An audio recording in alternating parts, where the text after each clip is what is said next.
Welcome back, everyone, to Mona's Take. I am your host, Mona Rose, and we're here to talk about everything reality TV. Today, we're going to talk about Survivor, Season 42, Episode 8, and the competitions and some things that are going on in the background. I want to apologize ahead of time. Allergy season has hit Louisiana, and I know I'm hoarse. I'm going to do my best to get through this. People are acting on a whole nother level on that. So I can't wait to see that karma train coming through. Choo-choo. Mood of the day. Really. You got to give us more credit than that. Some people, buckle up, buttercup. When someone shows you who they are, believe them. I want to shout out to my niece Haley for my new t-shirt. I don't know if you can see it on here, but it says Blessed Granny. And I am a very blessed granny. And proud of it. Okay, so let's get into it. They come back from tribal council. And the ones that were on the wrong side of the boat aren't happy. Romeo immediately corners Drea and says, why didn't you tell me what was going on? Why was I left out? And he starts getting all kinds of paranoid. Marianne is upset because she realizes she's on the bottom of the tribe, the pecking order. And her confessional, it broke my heart. She's talking about how it was just like when she was in school and she couldn't be part of the cool kids club. And by that, she's meaning the ones that are running the show on this season. And she talks about how she knows that she's weird. And that's always kept her kind of isolated from the rest of the group, even in life. She was crying, and I'm going to tell you, it broke my heart.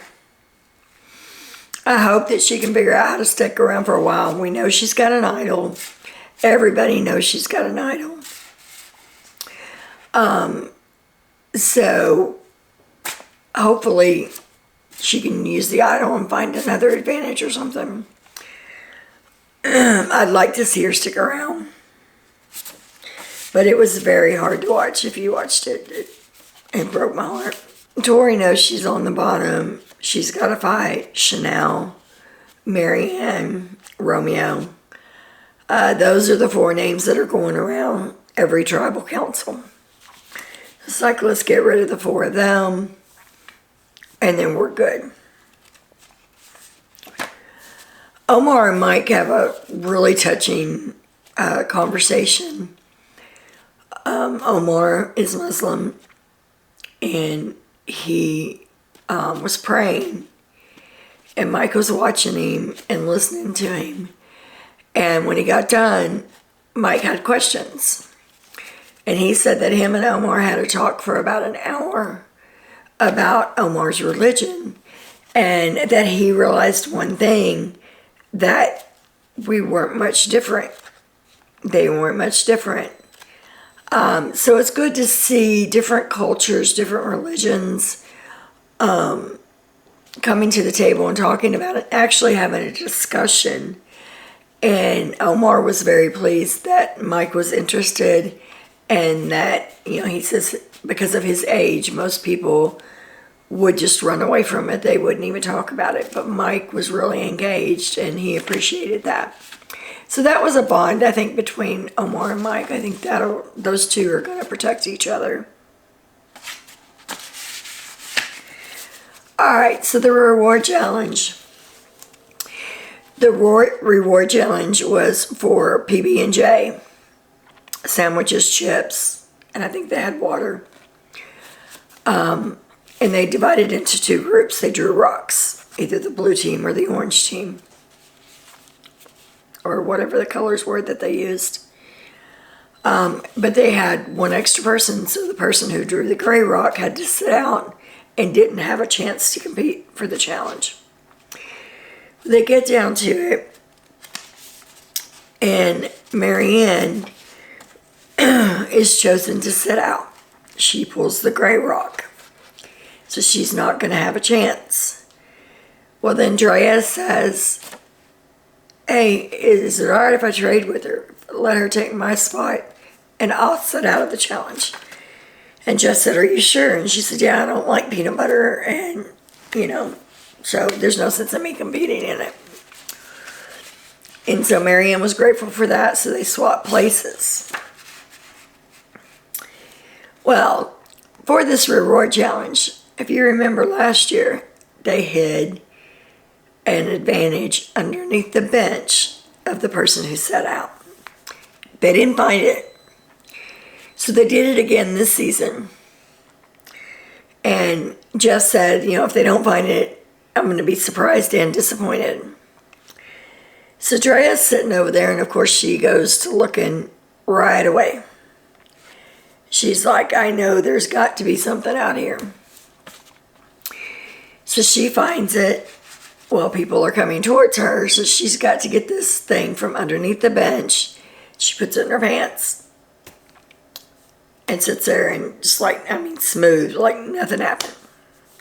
But it was in a beware advantage. And we all know when it says beware, there's a catch. And she knew that. And she said that. She said when she went to open it, she's like, I know there's some kind of catch because, there is with the beware challenge. She said, but I came here to play. So the challenge, they had to leap off of a platform into the water. They had a buoy that was on a rope that they had to navigate through the obstacle course to get to the other platform. Once all the balls were at the other platform, then they had one person that had to shoot balls into a basket. The first one to finish wins. The teams were Omar, Marianne, Romeo, High, and Tori. They were the orange team. Jonathan, Roxroy, Mike, Chanel, and Lindsay were the blue team. Well, to my surprise, the orange team that didn't have Jonathan on it, they came out hot. They were at the podium throwing their balls before the last player on the orange team had even got to the platform. Omar threw 4 back-to-back right in the basket, no problem. And you think, well, they're fixing to win this. Roxroy was throwing for the blue team. And he kept missing, and he kept missing. And Omar was just getting them in one after another. And Jonathan's in the water, and he's like, let me try switch places with me. So, of course, Jonathan gets up there and starts throwing. Omar's only got 1 ball that he's got to make in. Made 4 back-to-back. That 5th one he could not make. It kept bouncing off, and he'd try again. It kept bouncing off, and he'd try again. So Jonathan ended up winning the reward challenge for his team by getting all the baskets. He was pretty good at it, too. But Omar came really close to winning that for his group. I'm not going to say tribe because they're all on one tribe. So Jonathan's team, the blue team, actually won. So they get back to camp. And Omar does a confessional. He has an alliance with every single member of that tribe. He's in the big tribe alliance of 6 or 7 or whatever that is now. He's in that alliance. But the ones that are on the bottom think that he's on the bottom too because he didn't have a vote last week. So he's made an alliance with Marianne. He's made an alliance with Romeo. He's made an alliance with Tori. And he's made an alliance with Chanel. So his thought is, they think I'm on the bottom, so I'm going to use it to my advantage and I'm going to get as much information as I can. Pretty smart move, But we know in these reality competition shows, if you are caught playing everyone, you're going to be out the door. So hopefully he doesn't get caught. Hopefully he can continue to navigate between everyone. So Drea goes off to read her Beware Advantage. And it talks about, it gives the directions to where this advantage is. But it says, beware if you get caught, you may get caught doing this. So it was by the water well, and she found it. But it was buried in a vat of red paint or some kind of red substance. So she had to stick her arm down in there and pull that advantage out. So when she did, she had red from here all the way down. So then she's freaking out. She's like, I gotta hurry and wash this off because this is the watering hole. This is where everybody goes to talk. Somebody's gonna come up on me. So she's got the water and she's pouring it on and she's washing it off. And she gets it all off. Or so she thinks. So she gets back to camp. And Tori's sitting there and Tori's like, is that blood on you? Did you hurt yourself? Actually concerned. And there was one section that was right here that she didn't get. And so she's like, where? And she looks and she goes, oh no, it's paint from painting the new tribe flag. And Tori says, okay. And then she looks over to the stuff. None of the paint's been opened. Nobody's painted anything on the flag. Nothing else is painted. And she notices that Drea has something in her pants and is like trying to cover it up with her bag and in her hands and stuff. So Tori knows something's up. Well then, Drea automatically, that's a target. I gotta get Tori out. She's too observant. She knows something's going on with me. I gotta get her out. Well, everybody thinks they're gonna get Tori out this week. The advantage is the knowledge is power. And if you remember last year, I think it was Lena, I'm not sure exactly who had it, but they told too many people. And it got back to the ones who actually had the idols and advantages. So before they went to tribal, that person was able to pass off the idol to someone else. So when she asked, do you have an idol? He could say no, because he didn't have it. Because he had passed it off to somebody else until after tribal. So, hopefully, Drea keeps this to herself. So far, she's been pretty tight-lipped about what all she has. And let's see, she has an idol. She has an extra vote. She has the ambulant advantage, where if all three of them were in play, it's an extra vote. If two of them were in play, it's still a vote. And if one of them were in play, it's an idol. So she has the idol. She has the, I just lost my train of thought. Sorry, guys. She has the idol. She has the ambient. She has an extra vote. And now she has the knowledge is power advantage. So she knows Mike's got an idol. She knows Marianne's got an idol. So she says, if need be, then she'll use it. So that should be interesting. I've never seen, that I can ever recall, one person having this much power in the game. It's Drea's on top of it. And like I said, I think if she gets to the end, she can win. She is smart, she is observant, and she is there to play.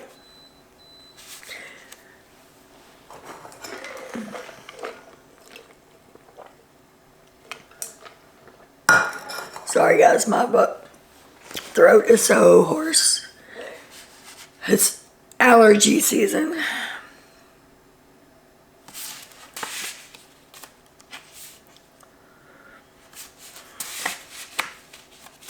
All right, so then they get to the immunity challenge. And it's the one with the 2 sticks and the ball in the middle, and they're on a perch. And they have to balance on the perch and keep that up there. Well, when they get there, it's a negotiation with Joe. And he says if you want to sit out of the challenge, you can get 1 individual serving of rice. But if enough people get it to sit out of the challenge, then you get this big bag of rice that'll last you 4 days and possibly more if you use it right. So immediately, Lindsay says, I'll sit out. She said she knew she wasn't going to be good at that challenge. And somebody said, well, how many people have to sit out? And Jeff said, this is negotiation. So I think they started at like 2. And Jeff said, oh no, how about 9 or 7? And he said, oh no, how about 3? And Jeff said, this is why 6 is a good number, da-da-da. And they, Jonathan said, all right, who's willing to sit out? How many people are willing to sit out? So Lindsay had already said she would sit out. Marianne said she would sit out. Drea said she would sit out. And they needed 1 more because they settled on 4. So Marianne has this gut-wrenching plea. It's like, look, I know I'm on the bottom. I'm willing to set out for the betterment of the tribe. We all need to eat. Even if I go home, I've helped you guys get food. You know, I know. And she's all emotional. So, who was Omar?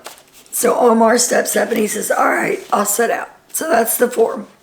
Omar, Drea, Marianne, Lindsay. And then they show a confessional of Marianne, and she's like, they all say I'm an emotional player, that you can't play this game with emotions, but look at me, I'm using emotions as a weapon, because she did openly say, I know I'm on the bottom, guys, and she's crying, I know I'm on the bottom, I could go home, but I'm willing to help my tribe. Are you willing to do the same thing? So Omar stepped up and said, okay, I'll do it. So they start the challenge, and Romeo and Hai are out like really quick. And it gets down to Tori and Jonathan. And Tori's kind of moving around, Jonathan's moving around a little bit. They have a couple of good saves. But then in the end, Jonathan loses his balance. Now, like I said last week with that challenge with the rope and the little blocks, Jonathan is going to be good at physical challenges. Swimming, running, stuff like that, puzzles, stuff like that. I think he's going to be really good at. These ones that take balance, because he is such a big person, I don't think he's going to be good at those. So if he can stick around long enough and wait for those actual physical challenges to come in, I think he'll do well. If not, I think he's probably going to be seeing the chopping block sooner than later.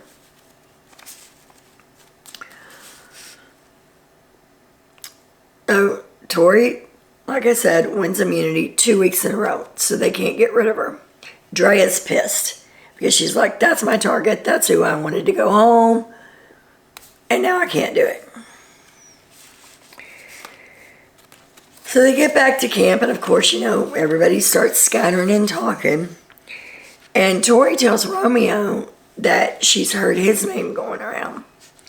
And Romeo said, who said that? And she said, well, Roxroy told me that he heard your name. So then he goes to Roxroy and he asks him, and he's like, yeah, I've heard your name, you know, about being impossible to go home. So then Romeo starts getting even more paranoid and starts going and talking to everybody. And Hai gets nervous, and he's like, I don't want somebody that's unpredictable. So he wants to change the vote from Chanel to Romeo. he goes and he gets most of the people on board, and they're like, yeah, sure, we can change it to Romeo, whatever. Well, it gets back to Mike, and Mike's like, no, we can't change it. Now I've got to convince them that we can't change it, because he wants, he said he can't change it because he wants Chanel out, because he can't trust Chanel. Chanel has backstabbed him, everything, so he really wants her out.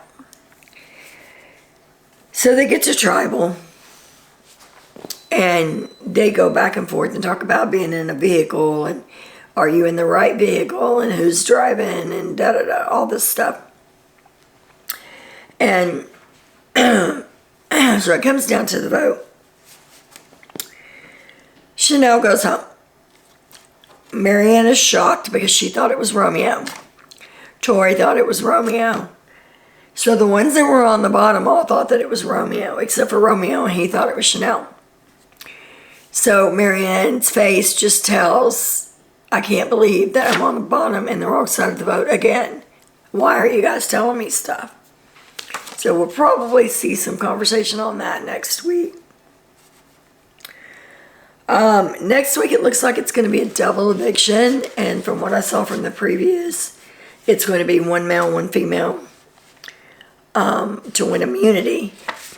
So I'm assuming it's going to be one male, one female to be voted out.